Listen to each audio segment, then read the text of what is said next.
कहानी की शुरुआत होती है सन 1962 से, जहां पर हमें इटालियन ओशन में एक शिप को दिखाया जाता है जिसका नाम SS एंटोनिया ग्राजा है। इस शिप के डांस रूम में सभी पैसेंजर डांस कर रहे होते हैं और तभी हमें एक हाथ दिखाया जाता है जो एक लीवर को ऊपर उठाता है। लीवर के ऊपर उठाते ही एक वायर से डांस कर रहे सभी लोग मारे जाते हैं। एक बच्ची जिसका नाम केटी है बच जाती है क्योंकि उसकी हाइट कम है और वायर उसके ऊपर से निकल गया होता है। ये भयानक मंजर देखने के बाद वो जोर से चिल्लाती है। इसके बाद क्या हुआ किसी को कभी कुछ पता नहीं चला। अब 40 साल बीत चुके हैं, जहां पर हम एक साल्वेज क्रू को देखते हैं जिसके कैप्टन का नाम शॉन मर्फी है। ये लोग एक शिप को बचाकर किनारे पर लाते हैं। शाम को ये सब अपनी जीत की पार्टी मना रहे होते हैं। तभी एक आदमी जिसका नाम जैक फेरिमैन है इनके पास आता है। वह कहता है कि मैं एक वेदर सर्विस पायलट हूँ। 40 साल पहले SS एंटोनिया ग्राजा नाम का शिप समंदर में गायब हो गया था और जहां तक मुझे पता है वो बेरिंग सी में है। उसके अंदर खजाना है, अगर हम उसे ढूंढ लें तो सब बहुत अमीर हो सकते हैं। अब पूरा ग्रुप जैक का साथ देने के लिए तैयार हो जाता है। शॉन मर्फी और उसका पूरा क्रू उस दिशा में निकल पड़ता है जहां पर SS एंटोनिया ग्राजा है, जो 1962 में गायब हो गया था और आज तक किसी को नहीं मिला। उस जगह पहुंचने के बाद वे देखते हैं कि वहां कोई भी शिप नहीं है और सब निराश हो जाते हैं। तभी इनके स्टीमर के सामने एक बहुत बड़ा शिप आता है, वही SS एंटोनिया ग्राजा, जिसकी तलाश में ये लोग आए हैं। शॉन का एक साथी जिसका नाम ग्रियर है और जैक फेरिमैन दोनों स्टीमर में रुकते हैं, जबकि शॉन अपने बाकी साथियों के साथ शिप के अंदर चला जाता है। अंदर उन्हें अजीब आवाजें सुनाई देती हैं। वे उस आवाज का पीछा करते हैं और देखते हैं कि एक बड़े क्लॉक का पेंडुलम अब भी हिल रहा है। जैसे ही वे पास जाते हैं पेंडुलम रुक जाता है। तभी उनमें से एक पेंडुलम को छूने ही वाला होता है कि अचानक बहुत जोर से आवाज आती है जिससे सब डर जाते हैं। पास की टेबल पर एक कागज रखा होता है जिस पर शब्द अपने आप बदलकर वेलकम अबॉर्ड लिख जाते हैं। सब आगे बढ़ते हैं और तभी इनकी एक साथी के नीचे से फ्लोर टूट जाता है। वो नीचे गिरने वाली होती है कि मॉरीन एप्स उसे पकड़ लेती है। मॉरीन को तभी एक बच्ची दिखती है, वही केटी जो 1962 में बची थी और चिल्लाई थी। लेकिन आज भी उसकी उम्र उतनी ही है, यानी वो बच्ची की आत्मा है। मॉरीन उसे देखती है लेकिन अगले ही पल वह गायब हो जाती है। मॉरीन को समझ नहीं आता कि उसने सच में उसे देखा था या वह उसके दिमाग का वहम था। इसके बाद वे एक केबिन में जाते हैं जहां उन्हें एक घड़ी मिलती है जो आज की है, जबकि शिप 1962 में गायब हुआ था। शॉन कहता है, हो सकता है हमसे पहले भी कोई यहाँ आया हो और ये घड़ी उसी की हो। वे शिप का मैन्युअल लेकर वापस अपने स्टीमर में आते हैं। सुबह उन्हें पता चलता है कि शिप में एक बड़ा छेद है जिसकी वजह से धीरे धीरे शिप डूब रहा है। अगले 3 दिनों में वे इस छेद को रिपेयर करके शिप को यहाँ से ले जाना चाहते हैं, इसलिए सब अपने अपने काम में लग जाते हैं। वहीं मॉरीन शिप के उस हिस्से में जाती है जहां पर स्विमिंग पूल है। वह देखकर हैरान होती है कि पूल की टाइल्स पर गोलियों के निशान हैं। जब वो पूल से ऊपर निकल रही होती है उसे फिर से केटी दिखती है। डर के मारे मॉरीन वापस पूल में गिर जाती है और उसका सिर टकरा जाता है। पूल उसका खून सोख लेता है। जब वह फिर ऊपर देखती है वहां केटी की जगह जैक खड़ा होता है जो उसे ऊपर खींच लेता है। इनके जाने के बाद पूल खून से भर जाता है। जैक और मॉरीन आगे बढ़ते हैं। मॉरीन एक दरवाजा खोलती है जहां से बहुत सारा पानी निकलता है। वे अंदर जाते हैं और दरवाजा अपने आप बंद हो जाता है। वे आगे बढ़ते हुए एक केबिन में पहुंचते हैं जहां 9 लकड़ी के बॉक्स रखे हैं। बाकी साथी भी आ जाते हैं। जब वे बॉक्स खोलते हैं तो हर बॉक्स में 28 सोने की ईंटें होती हैं। सब तय करते हैं कि शिप यहीं छोड़कर सोना लेकर निकल जाए। वे सारा सोना अपने स्टीमर में रख देते हैं और निकलने की तैयारी करते हैं। लेकिन तभी स्टीमर में दिखाया जाता है कि गैस सिलेंडर का नॉब अपने आप खुल जाता है और गैस फैलने लगती है। मॉरीन एक बार फिर उस बच्ची को देखती है जो उसकी तरफ भागती हुई आ रही होती है, क्योंकि वो उसे चेतावनी देना चाहती है, लेकिन कोई उसे पकड़कर पीछे धकेल देता है। इसी बीच मॉरीन का साथी इंजन ऑन कर देता है जिससे धमाका होता है और उसकी वहीं मौत हो जाती है। मॉरीन अब बहुत कंफ्यूज है क्योंकि वो उस बच्ची के बारे में जानना चाहती है जो उसे बार बार दिखाई देती है। वो जहाज के डेटा में पैसेंजर लिस्ट चेक करती है, जिससे उसे पता चलता है कि उस बच्ची का नाम केटी हारवुड है। मॉरीन केटी के कमरे तक पहुंचती है, जहां उसे केटी का कंकाल मिलता है। अब उसे समझ आता है कि अब तक जो लड़की उसे दिख रही थी वो उसी की आत्मा है। तभी उसके सामने एंटोनिया ग्राजा के कैप्टन की आत्मा आ जाती है, जो उसे गिलास में शराब डालकर पीने के लिए देता है और साथ ही एक फोटो भी देता है। फोटो में एक और जहाज है जिसका नाम लॉरेलाई है। कैप्टन बताता है कि साल 1962 में उन्होंने इस जहाज को रेस्क्यू किया था और इसी जहाज में वो सोना था जिसे उन्होंने एंटोनिया ग्राजा पर ले आए थे। लेकिन उसके सिर्फ 2 दिन बाद एंटोनिया ग्राजा हमेशा के लिए गायब हो गया। कैप्टन की आत्मा कैप्टन शॉन मर्फी को एक और फोटो दिखाता है और फोटो देखते ही मर्फी के चेहरे का रंग उड़ जाता है। उधर मॉरीन को केटी की आत्मा बताती है कि इस जहाज में बहुत सारी आत्माएं कैद हैं और जो ये सब कर रहा है उसे अपने मकसद के लिए बहुत सारी आत्माओं की ज़रूरत है। जब उसका काम पूरा हो जाएगा तभी ये सब आत्माएं मुक्त हो पाएंगी।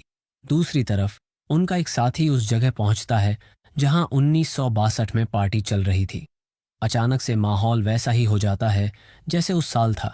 लोग नाच गा रहे होते हैं, एक सिंगर गाना गा रही होती है और फिर उसे फंसाकर मार दिया जाता है। यानी अब तक इनके 2 साथी मारे जा चुके हैं। बाकी 2 साथियों को स्वादिष्ट खाना मिलता है, लेकिन खाते ही उन्हें एहसास होता है कि वो असली खाना नहीं बल्कि कीड़े हैं, जिसके बाद वो उल्टी कर देते हैं। इसी बीच कैप्टन मॉर्फी को बहुत कुछ समझ आ चुका है और वो जल्द से जल्द जहाज से निकलना चाहता है। वो मॉरीन को ढूंढ रहा होता है, लेकिन तभी उसके सामने उसका वही साथी आ जाता है जो ब्लास्ट में मारा गया था। असल में ये उसकी आत्मा होती है। मॉरीन भी अब जहाज से निकलना चाहती है, इसलिए वो मर्फी की तरफ जाती है। मर्फी के सामने मॉरीन का चेहरा उसके मरे हुए साथी जैसा दिखने लगता है, इसलिए वो उस पर हमला कर देता है। मॉरीन उसे घायल कर देती है, लेकिन मर्फी उसे मारने ही वाला होता है कि तभी जैक फेरिमन आकर मर्फी को बेहोश कर देता है। जैक असल में वही आदमी है जिसने इन सबको यहाँ पर लाया था। क्योंकि मर्फी ने मॉरीन पर हमला किया था, इसलिए ये लोग उसे नीचे एक्वेरियम जैसी टंकी में बंद कर देते हैं। बाकी 2 साथी अब जहाज को रिपेयर करने लगते हैं ताकि जल्द से जल्द यहाँ से निकल सकें। लेकिन तभी उनके सामने एक बार फिर केटी की आत्मा आती है, जो उन्हें दिखाती है कि उनके एक और साथी की मृत्यु हो चुकी है। ये वही आदमी है जो मॉरीन को पार्टी रूम में मिला था। दरअसल पार्टी रूम में पहुंचने के बाद जो वहां की सिंगर थी, उसकी आत्मा ने ग्रियर को सेड्यूस किया था। वह उसके पीछे पीछे ऊपर गया और वहां उसकी आत्मा ने उसे ऊपर से नीचे धक्का दे दिया। अब केटी हारवुड की आत्मा मॉरीन को 1962 की पूरी सच्चाई दिखाती है, जब एंटोनिया ग्राजा पर सभी की मौत हो गई थी। सभी को अलग अलग तरीके से मार दिया गया था, जिनमें केटी भी थी। इसके बाद वह गैंग जो यहाँ पर गोल्ड के लिए आई थी, आखिरकार गोल्ड तक पहुंच जाती है। लेकिन वह सिंगर जो उस रूम में गाना गा रही थी जहां सब लोग मारे गए थे, इनमें से एक को सेड्यूस करती है और उसे अपने जाल में फंसा लेती है। इसके बाद वह आदमी अपने साथियों को मार देता है, लेकिन सिंगर की नज़र में लालच था, इसलिए वह उसी आदमी को भी मार देती है जिसने उसकी वजह से अपने साथियों को मारा था। सिंगर को लगता है कि अब सारा गोल्ड उसका हो चुका है, क्योंकि जहाज पर उसके अलावा सभी लोग मारे जा चुके हैं। लेकिन तभी वहां असली मास्टरमाइंड आता है जो इस गोल्ड को हासिल करना चाहता है। वह उसे एक इशारा करता है और उसी की वजह से सिंगर की भी मौत हो जाती है। अब मॉरीन को उस आदमी का चेहरा साफ दिखता है और उसे देखकर वह घबरा जाती है, क्योंकि यह आदमी और कोई नहीं बल्कि जैक फेरिमन है, वही जिसने सभी को यहाँ गोल्ड ढूंढने के लिए बुलाया था। मॉरीन समझ जाती है कि उसका साथी कैप्टन शॉन मर्फी पूरी तरह बेगुनाह है।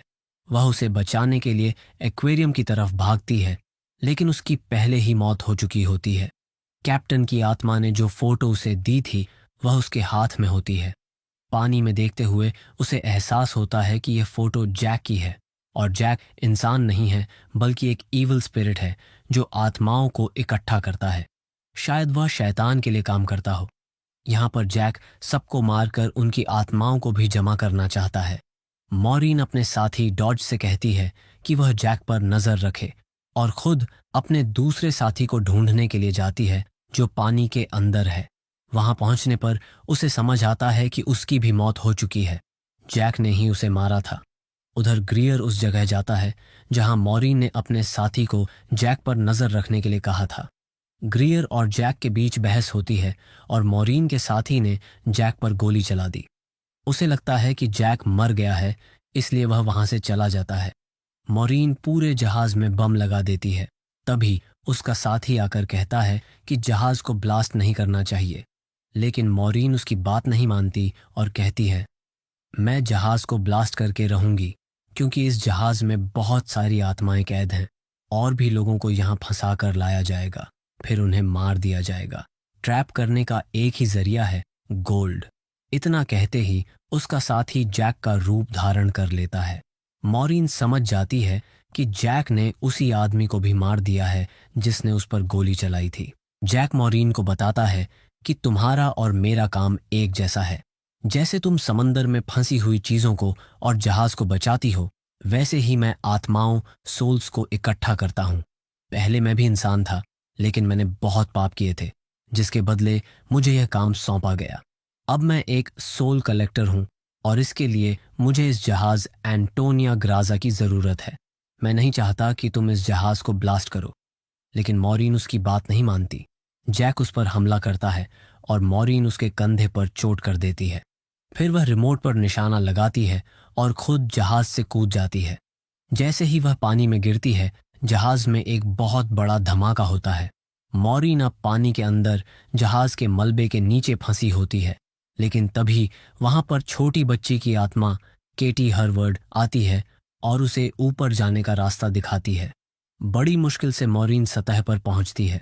वह देखती है कि जहाज में जितनी भी आत्माएं थीं, वे सब अब आजाद हो चुकी हैं और आत्माओं की दुनिया की ओर जा रही हैं। इनमें केटी की आत्मा भी होती है।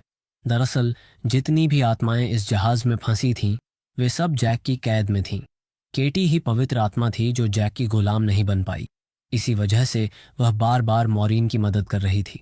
केटी की मदद से मॉरीन ने सभी आत्माओं को आजाद कर दिया। मॉरीन अब एक बॉक्स का सहारा लेकर समंदर में तैरती रहती है, जब तक कि एक क्रूज जहाज उसे देखकर रेस्क्यू नहीं कर लेता।